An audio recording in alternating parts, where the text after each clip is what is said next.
All right, pleasure to be in the company of Republic of Ireland legend Paul McGrath. He's here as part of Pringles' Movember campaign, which is encouraging men to talk about their mental health. Throughout October, limited edition tubes of Pringles will feature a special QR code that will bring people to the Mo Conversations tool, which offers advice for people on how to open a dialogue with men about their mental health. Paul, pleasure to be in your company. As I said, how are you? Yeah, not too bad. Doing good at the moment. So, yeah, enjoying life. Yeah, now we're coming into another international break. Obviously, Finland tomorrow is this part of this October doubleheader, Greece on Sunday, coming off the back of a difficult September, at least in terms of results. But when you look back at the England game and then the subsequent defeat to Greece, is there anything from either of those performances that you liked and you feel that can be built on? Definitely the England game. I think holding that sort of company to 2 goals is something to be proud of. Yeah, and John O'Shea this week was talking about perhaps the way players have been perceived within the Ireland squad and that maybe the narrative around them has been somewhat derogatory. When you look at the squad and the players that are available in the pool, whether they're in the squad for this month or just part of the pool in general, do you feel actually we do have the quality of players to actually qualify for tournaments in the long run? Yes, I do. I think there's a lot of those players are really good workers. They're doing their best. They're trying as hard as they can. Sometimes that works for you, sometimes it doesn't. And at the moment, it's just not worked. But we played two good teams, and I think we should have been proud of especially like I say, the England game, and even Greece. I thought knocked the ball around really well, but we should be beating teams like Greece. So. Here's hoping. Yeah, Heimir Hallgrimsson's only getting his feet under the table at this stage, but overall, what are your first impressions of him, and especially as a communicator, because that's the side we get to see more so?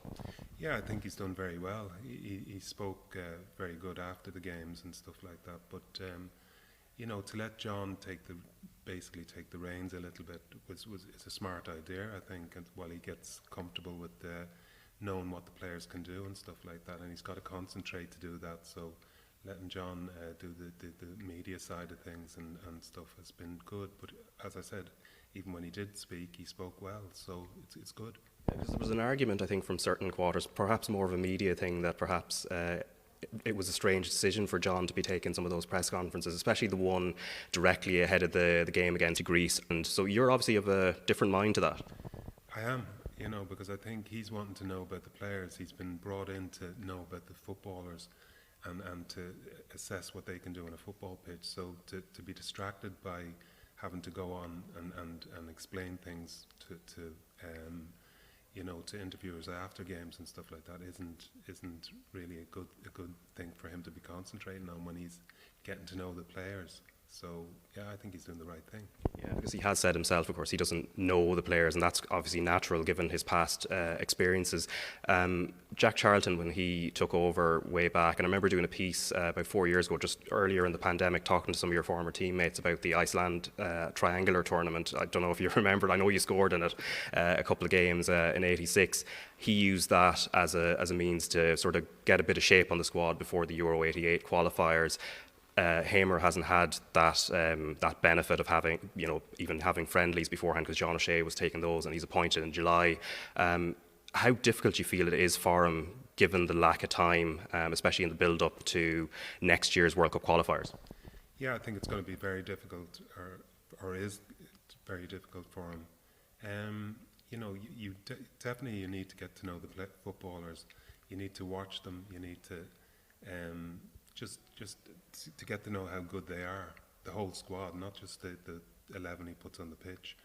And I think that's what he's done, and he's let John for the first 2 games get involved with the players and stuff like that.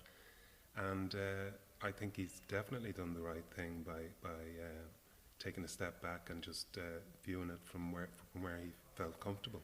Yeah, and he feels like he has put a little bit of a stamp on it from the game against Greece, moving away from the back 5 towards a back 4. Which system do you prefer? What do you feel is more beneficial to Ireland, sticking with the 5 or moving back to a 4 that's been more our traditional way of playing? Well, I'd be more comfortable with the back 4 because that's a system that I was very used to back in my day. That was a long time ago as well. So, but obviously with the formations change so much these days that whatever he's comfortable with, he's going to run with. So you know, we'll just wait and see how it develops when he suddenly knows, gets a view on how he wants to play, how the players are comfortable playing, even in training sessions now. I'm sure he's just sitting back and watching the lads, and he'll come up with the right moves, I'm sure. Yeah, and in terms of the centre-back pairings then, it's an area we probably have the most depth in the squad. We've Nathan Collins, Dara O'Shea, Andrew Bambadele, Liam Scales, and Jake O'Brien, who isn't even in the squad, and that's only to name a few. Of the ideal pairing that you'd look at, who complement each other best, who do you look at and think would be the two that you would go for?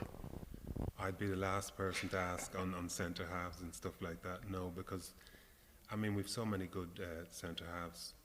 It'd be silly for me just to try and pick two out of it. Yeah. But even doing what Jack probably did and throwing someone into the midfield, the lads are all comfortable on the ball. They all play really good football. It's just you know, whatever the team needs in this campaign, he's going to do it, and we'll get it right, and hopefully soon.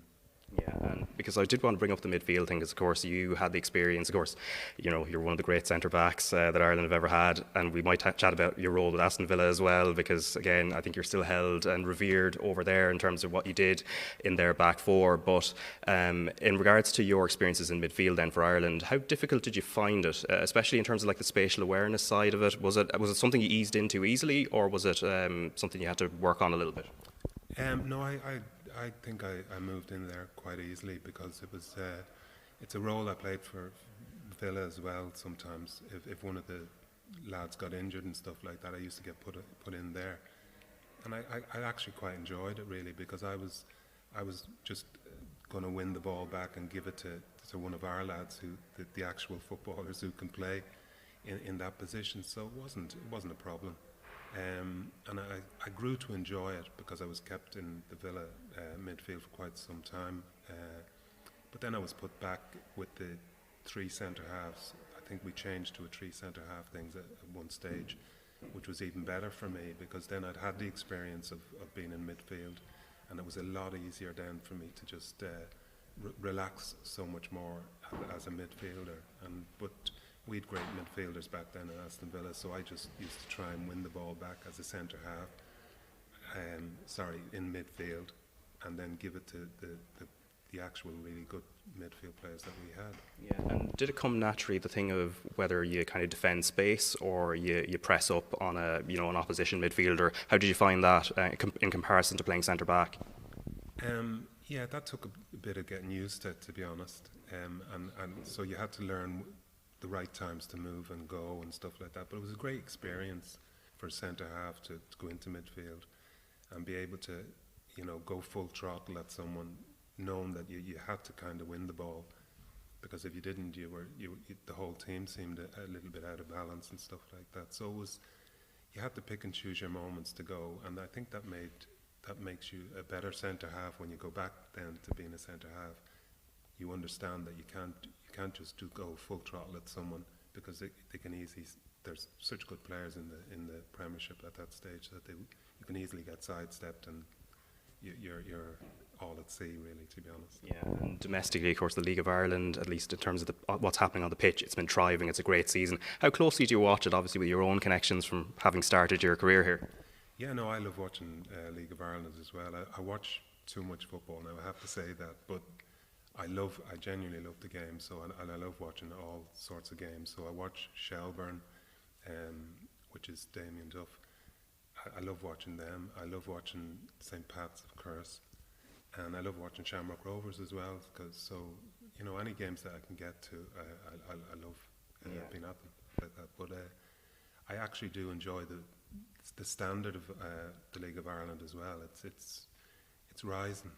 And it would be remiss of me not to ask you about Aston Villa, given, as I said, how revered you are there and how much you love the club as well. Things have really changed there under Unai Emery. Champions League football, beating Bayern Munich the other week as well, which I suppose harks back to the successes of the 80s and being a European Cup winning team in their own right. But what have you made of the transformation? Because things have changed quite quickly since Emery came in. Yeah, I think he's done a magnificent job, and he's just got everyone talking about Aston Villa again, which is the most important thing. and I love being a fan of Aston Villa now. It's just an exciting time for the team, for the fans, and yeah, I'm hoping to get over and see them pretty soon.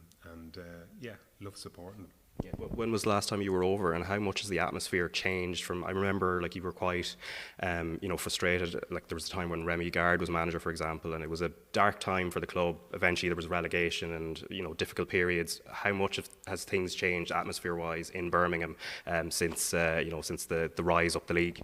Yeah, February 2020 was the last time we were over, and yeah, really enjoyed going over. But then obviously COVID struck and stuff like that, so I haven't been over since.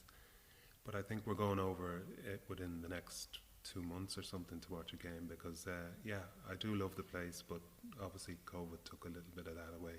Yeah, and I suppose finally, obviously you're here with the Pringles Movember campaign, and it is in and around mental health.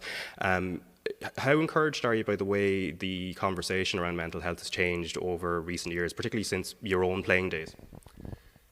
Yeah, well, to be honest, COVID has, I think affected everyone, and men in particular probably, with the mental side of things, and so it's great that Pringles have this initiative where you should speak more, and I think that's the overriding thing, that if men feel a little bit of depression or whatever it is, they should be talking about it. So that's I'm encouraged by it. Very good, Paul. Thanks very much for your time. Thank you.